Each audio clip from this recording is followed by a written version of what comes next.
வணக்கம். தமிழ்நாட்டுல எல்லாருடைய எதிர்பார்ப்பும் ஒன்னே ஒண்ணுதான். வாயை திறனா எனக்கு கேள்வியே தெரியாது. வாயை திறங்க.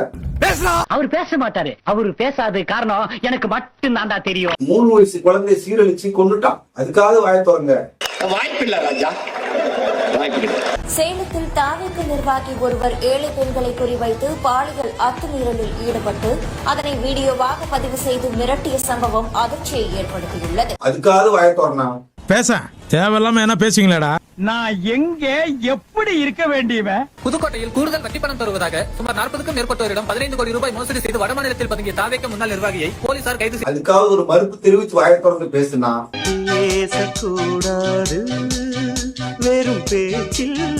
இந்த மாதிரி பிரச்சனைக்கு தான் வாயை திறக்க மாட்டீங்கன்னா, கர்நாடக முதலமைச்சர் சிவகுமார் உங்களை லாக்கியே இல்லாதவரு, அனுபவமே இல்லாதவரு, கத்துக்குட்டிய அப்படின்னு அசிங்கப்படுத்துறாங்க.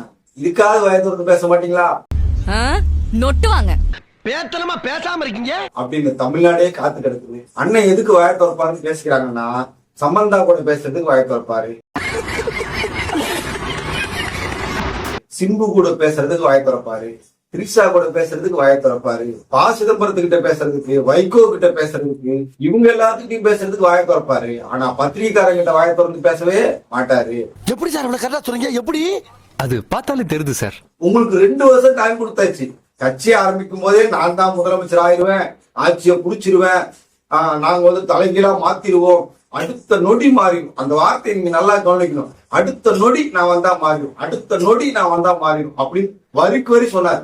எது? சட்டம் ஒழுங்குக்கு சொன்னாரு, பெண்கள் பாதுகாப்புக்கு சொன்னாரு, ஊழலுக்கு சொன்னாரு, எல்லாத்துக்கும் அடுத்த நொடின்னு ஊரை ஏமாத்தி ஓட்டு வாங்கிட்டு இப்ப வந்து 6 மாசம் டைம் கொடுங்க, 6 மாசம் டைம் கொடுங்கன்னா எந்த பயனும் இல்ல. 2 வருஷமா நீங்க ஆட்சிக்கு வர போறீங்க. உங்களுக்கு தெரியும். அந்த நம்பிக்கையில தானே கட்சி ஆரம்பிச்சீங்க. யாரை கூட்டிட்டு கல்யாணத்துக்கு போலாம், யாரை கூட்டிட்டு வளகாப்புக்கு போலாம், இப்படிதான் யோசிச்சிருந்தீங்களா? அத வேற ஞாபகப்படுத்திட்டீங்க. நெஞ்சமெல்லாம் பொண்ணா இருக்கு தம்பி. இதே அண்ணன் சீமான்ட்ட கேளுங்க. அவருக்கு ஒவ்வொரு மேடையிலுமே பொம்பளை பிள்ளைய ஒருத்தனும் தொட முடியாது அப்படின்னு சொன்னாரு. சொன்னதுக்கு அப்புறமேலு கூடவே அதுக்கான எப்படி பண்ண போறேன், அது எப்படி குற்றவாளியை தண்டிக்க போறேன், குற்றவாளியை எப்படி திருத்த போறேன், குற்றவாளியை எப்படி பயமுறுத்த போறேன், எல்லாத்தையுமே ஒரு தீர்மானமா சொல்லிட்டாரு.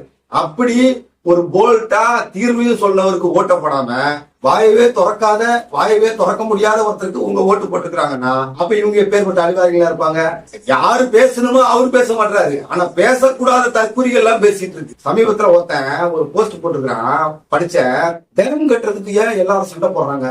அணை கட்டுறது நல்லது தானே, இதுக்கு எதுக்கு தீர்மானம், இதுக்கு எதுக்கு போராட்டம், இதுக்கு எதுக்கு விமர்சனம்? ஒருத்த போஸ்ட் போடுறாங்க, மேகதாது அணை கட்டுறதுக்கு ஏன் நம்ம எல்லாம் வந்து போராடுறோம், ஏன் இதுக்கு தீர்மானம் போடுறான்? எப்பேற்பட்ட அறிவாளிகளை தேர்ந்தெடுத்துக்கு பாத்தீங்களா? டேய் முண்டம், அவன் அணை கட்டுறது கர்நாடகாவில. அவன் அணை கட்டினானா உனக்கு கழுவுறது கூட தண்ணி இருக்காது கொஞ்ச நாள்ல. உன் பிள்ளைங்க உன் எதிர்காலமே வந்து நாசமா போயிடும். இந்த ஒரு அடிப்படை புரிதல் இல்லாத ஆளுங்கதான் இப்படி இருக்காங்க. அவங்கதான் இந்த கட்சியில இருக்காங்க, அவங்கதான் இவங்களுக்கு ஓட்டு போட்டிருக்காங்க. எப்பேற்பட்ட அறிவாளி கிட்ட நாடு சிக்கி இருக்கு பாருங்க. கீழே இருக்கிறதுல இருந்து மேல இருக்கிறது வரைக்கும் எல்லாமே எப்படி இருந்தா எப்படி? கரண்ட் போதா எல்லாருக்கும்? கரண்ட் சோலார் சிஸ்டம்னு ஒன்னு கண்டுபிடிச்சானுங்க, யாராவது ட்ரை பண்ணீங்களா? உனக்கு என்னப்பா, நீ பைத்தியம், நீ என்ன வேணாலும் பேசலாம், நாங்க அப்படியா? ஒருத்த வந்து கரண்ட் இல்லைன்னா கேட்காதீங்க, சோலார் பேனல் பயன்படுத்துங்க. அது கூட சோலார் பேனல் இல்லையா, சோலார் சிஸ்டம் பயன்படுத்துங்கன்னு சொல்றான். அவன் சொன்னது கூட எனக்கு வருத்தம் இல்ல. அவன் பாடி லாங்குவேஜ் நீங்க கவனிச்சு பாத்தீங்களா? அந்த வீடியோ மறுபடியும் நீங்க ஒரு தடவை பாருங்க. பாடி லாங்குவேஜ் அப்படி உட்காந்துட்டு தெனாவட்டா என்ன அது என்ன சிரிப்பு பாக்குறேன். அந்த புன்சிரிப்போட வந்துட போத கேட்ட வந்துட போத சோலார் சிஸ்டம் ஒன்று இருக்குல்ல, அதை போய் ட்ரை பண்ணுங்க. சும்மா கேட்டு அவன் பாடி லாங்குவேஜோட அர்த்தம் என்ன தெரியுங்களா? ஓட்டு போட்டீங்கல்ல, நீங்க எல்லாம் வந்து அனுபவிச்சுதான் ஆகணும், நீங்களே இனிமேல் எங்களுக்கு அடிமைகள், எதுவுமே வாயை திறக்கக்கூடாது, விஜய விட்டா உங்களுக்கு கதி கிடையாது, நீங்க வந்து செத்தாலும் பொழைச்சாலும் இவரு தான் உங்களுக்கு கதி, வாயை மூடிக்கிட்டு இருக்கணும் அப்படின்னு ஒரு கேவலமான எண்ணம் அவன் வாயை திறந்து சொல்லிட்டான். வாயை திறந்து சொல்லாத இந்த வல்கர் வாரியர்ஸ் இருக்கிறாங்க. எல்லார் மனசுல அப்படிதான் இருக்கு. இவர் பெரிய கடவுள் மாதிரியும், இவரை விட்டா யாருமே இல்ல மாதிரியும், அதனால இவர் என்ன செஞ்சாலும் நம்ம ஏத்துக்கணும், வாயவே திறக்கலனாலும் இவரை வந்து நம்ம பெரிய வீரன் ஏத்துக்கணும். பத்திரிகையாளர்களே சந்திக்காம பத்திரிகையாளரை பார்த்தா துடுன்னு ஓடி ஒளிஞ்சுக்கிற இவரை பார்த்து வீரன் சூரன் தமிழ்நாட்டையே தலைகீழா புரட்டி போட்டுவார் நம்ம நம்பணும்னு அவங்க எதிர்பார்க்கறாங்க. இன்னொரு ஆக்டிங் வளர்ப்பு பிராணி ஒண்ணு புதுசா வந்திருக்கு. பழைய வளர்ப்பு பிராணி தான் அது. முதல்ல ரஜினி கொஞ்ச நாள் பிஸ்கட் போட்டு வளர்த்தாரு. இப்ப வந்து முதலமைச்சர் விஜய் பிஸ்கட் போட்டு வளர்க்குறாரு. அது வந்து எவ்வளவு கேவலமா பேசுது பாருங்க. ரோட்ல இருக்கிற தெருநாய் கூட நம்மளை பார்த்தா கத்தும். அந்த தெருநாய் இருக்குல்ல, அதுக்கு பிடிச்ச பிஸ்கெட் போடணும். ஒரு சில தெருநாய்ங்கெல்லாம் பாத்தீங்கன்னா பிஸ்கெட் சாப்பிடாது, பிரியாணி தான் சாப்பிடும், நான்வெஜ் தான் சாப்பிடும். அப்படியே பிஸ்கட் போட்டா மக்கள் கவிட்டு போயிருவாங்களா, குறை சொல்ல மாட்டாங்களா? பிஸ்கட் பத்தியா ஒரு பிரியாணியை போட்டு கவிட்டு போய் அவனோட லாங்குவேஜ் பாத்தீங்களா? தமிழக வெற்றி கழகத்துல ரச்சிருக்கிற எல்லாருக்குமே ஆதவர்ஜினா உட்பட எல்லாருடைய மனநிலை என்னன்னா, மக்களை வந்து ஓட்டு போடுற வந்து ஒரு அடிமைகள் மாதிரி. அவங்க போட்டுட்டா அவங்க எதுவுமே கேட்க கூடாது, அவங்களுக்கு எப்படி வேணாலும் சமாளிச்சிடலாம், அவங்களுக்கு வந்து இதை கொடுத்தா அவங்க அமைதி ஆயிடுவாங்க, இதை கொடுத்தா அவன் கவிட்டு போயிருவான். இந்த மனநிலையை தான் இந்த ஆக்டிங் வளர்ப்பு பிராணி லாரன்ஸ் இருக்குதுல்ல, இது அதான் சொல்லுது. அந்த அளவுக்கு மக்களை வந்து கேவலமா பேசக்கூடிய, மக்களை வந்து கேவலமா நினைக்கக்கூடிய ஆட்கள் தான் வந்து இப்ப நம்மள ஆட்சி செஞ்சுட்டு இருக்காங்க. இவங்க தான் பேசிக்கிட்டே இருக்காங்க. சரி, கூட்டணி கட்சியில் இருக்கிற தமிழ்நாட்டையே இந்தியாவுக்கு சுதந்திரம் வாங்கி கொடுத்த காங்கிரஸ் கட்சிக்காரர்கள் இருக்காங்கல்ல, சூடு சொன்னே இல்லையா?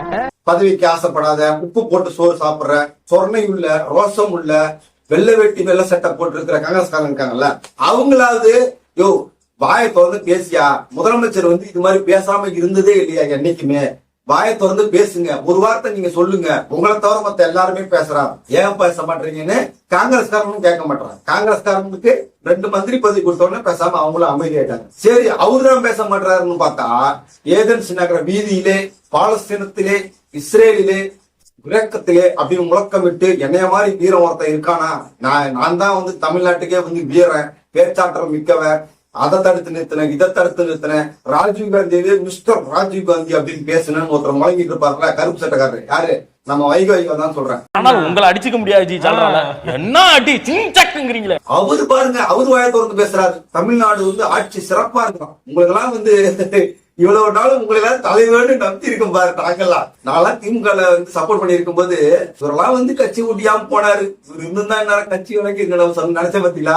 ஐயோ அப்பா, இப்பதான் வருது இதெல்லாம். இதுக்கு வந்து நம்ம பேசாத முதலமைச்சருக்கு தான் நன்றி சொல்லணும். ஏன்னு கேட்டீங்கன்னா, ஜெயிச்சதுக்கு அப்புறம், அதுவும் 108 தொகுதி வந்ததுக்கு அப்புறம் தான் நம்ம புலியும் நம்பின எல்லாம் இன்னைக்கு வந்து பச்சோந்தி இன்னும் அடையாளம் காட்டினது யாருன்னா பேசாம இருக்கிற அந்த முதலமைச்சர் தான். அந்த விதத்துல வந்து நம்ம முதலமைச்சருக்கு நன்மை சொல்லணும். பாத்தீங்கன்னா, காங்கிரஸ் என்ன மாதிரி ஒரு அரசியல் குடிப்பு கொள்கை உள்ளவர்கள், கம்யூனிஸ்ட், ஆஹா மகேந்திரன் ஒருத்தர், மகேந்திரன் பேர் உள்ள எல்லாமே வந்து சிக்கலாதான் இருக்கு. கம்யூனிஸ்ட் கட்சியில இருந்து தாவேக்காக போயிருக்காரு. எதுக்குடா இந்த மானங்கிட்ட பொழப்பு? இவ்வளவு நாள் வந்து அதிமுக இருந்து போனா, திமுக இருந்து போனா, முதல் முறையா கம்யூனிஸ்ட் கட்சியில இருந்து போறாரு, அதுவும் சிவப்பு துண்டோட போறாரு. பாத்துங்க, இதுல இருந்து நமக்கு என்ன தெரியுதுன்னா, கம்யூனிசம் பல ஆண்டுகளுக்கு முன்னாடியே தமிழக மண்ணில் செத்து போச்சு. இவங்க எல்லாம் வந்து வெறும் துண்டை மட்டும் தான் போட்டுக்கிட்டு இங்கிட்டு அங்கிட்டு தாவிக்கிட்டு இருந்தாங்க. அதனாலதான் அவங்களால எளிமையா காரல் மார்க்ஸுக்கு அப்புறம் வந்து முதலமைச்சர் விஜய் தான் ஒருத்தனால சொல்ல முடியுதுன்னா, அப்ப இவ்வளவு நாளா வந்து இந்த கட்சி எவ்வளவு மோசமான சூழ்நிலை இருந்துட்டு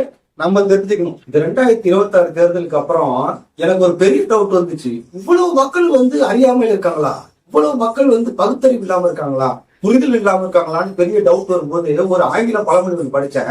அறிவில்லாதவர்கள் வெற்றி பெறுவது இயல்பானதுதான், காரணம் அவங்கதான் அதிகமா இருக்காங்க அப்படின்னாரு. ஆஹா, எவ்வளவு பெரிய உண்மை அப்படின்னு போதுதான் எனக்கு பழசு ஞாபகம் வந்துருச்சு. விஜய் எல்லாம் கட்சி ஆரம்பிக்கு முன்னாடியே தமிழ்நாட்டுல பகுத்து அறிய முடியாத, பகுத்தறிவு இல்லாதவர்கள் தான் அதிகமா இருக்காங்க அப்படிங்கிறது எனக்கு அப்பயே வந்து தெரிஞ்சிச்சு. எப்படின்னு கேக்குறீங்களா, மதன் கௌரின்னு ஒரு ஆள் இருக்காரு, தெரியுமா உங்களுக்கு?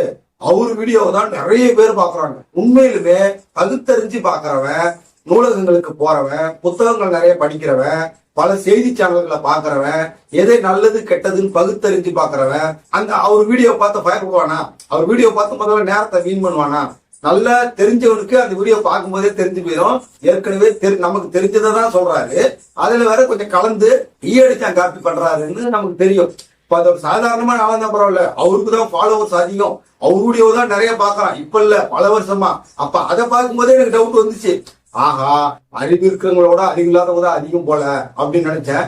இப்ப அது வந்து ரொம்ப கன்ஃபார்ம் ஆயிடுச்சு. இது கன்ஃபார்ம் ஆன உடனே இந்த நடிகர்களுக்கு எல்லாருக்கும் தைரியம் வந்துச்சு. ராகவா லாரன்ஸ், அமர்ஜித் பாலாஜி கூட இப்ப சொல்லியிருக்காரு, நான் கூட அரசியலுக்கு வர போறேன்னு சொல்லியிருக்காரு. விஷால் வந்துருவாரு, சோலார் சிஸ்டம் மகேந்திரன். ரைட்டு, மக்கள் வந்து இந்த கண்டிஷன்ல தான் இருக்காங்க, பெருசாலாம் யோசிச்சு வராது, பெருசா கேள்வியும் கேட்க மாட்டாங்க. நம்ம பேசினா என்ன, பேசாட்டினா என்ன, நமக்கு தெரிஞ்சா என்ன, தெரியாட்டினா என்ன, நடிச்சிருக்கிறான், நம்ம முகம் எல்லாருக்கும் தெரியும், போய் கேட்டா ஓட்டு போட்டுருவாங்க, அதுக்கப்புறம் வாயும் திறக்க மாட்டாங்க. நம்ம நல்லா வந்து மந்திரியாவோ எம்எல்ஏவோ இருந்து ஒரு ஆட்சி அனுபவத்தை, ஆட்சி அதிகாரத்தை ருசிக்கலாம், அனுபவிக்கலாங்கிற தைரியம் உங்களுக்கு எல்லாருக்குமே வந்துருச்சு. உங்களுக்கு தெரிஞ்சதெல்லாம் மெகா சீரியல், சினிமா, குடி. இதுதான் இப்ப இந்த கடந்த ஒரு 50 ஆண்டுகள்ல இந்த திராவிட ஆட்சியில வந்து அப்படியே போய் மக்களுக்கு வந்து பகுத்தறிகிற திறமையே இல்லாம போயிருச்சு. பகுத்தறிவை கொண்டாடக்கூடிய திராவிட ஆட்சி இல்லை.